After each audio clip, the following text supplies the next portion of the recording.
In December 2019, there was a cluster of pneumonia cases in China. Investigations found that it was caused by a previously unknown virus, now named the 2019 novel coronavirus. In this video, we'll take a quick look at what's currently known about the virus. Keep in mind that this is a new virus, and what's known about the virus now might change in the future. Coronaviruses are a large group of viruses. They consist of a core of genetic material surrounded by an envelope with protein spikes. This gives it the appearance of a crown. Crown in Latin is called corona, and that's how these viruses get their name. There are different types of coronaviruses that cause respiratory and sometimes gastrointestinal symptoms. Respiratory disease can range from the common cold to pneumonia, and in most people, the symptoms tend to be mild.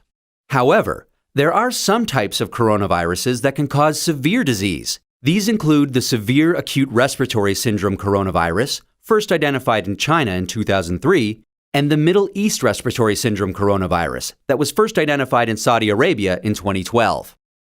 The 2019 novel coronavirus was first identified in China.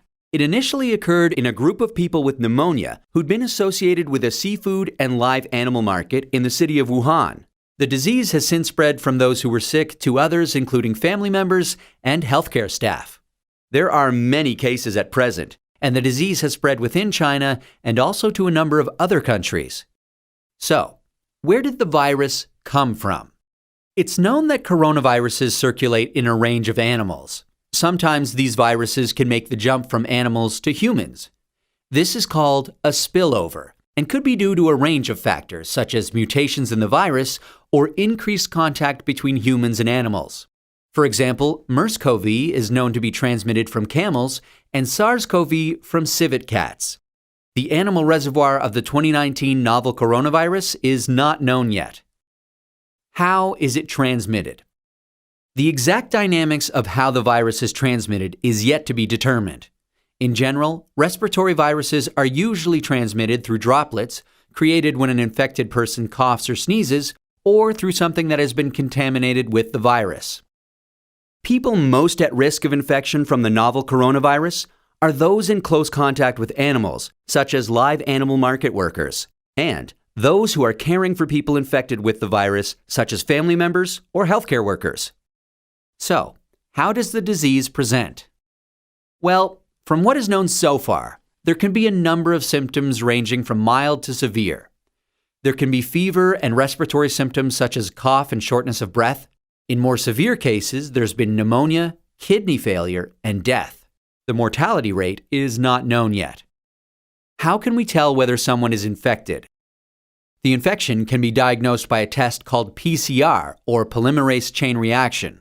This test identifies the virus based on its genetic fingerprint.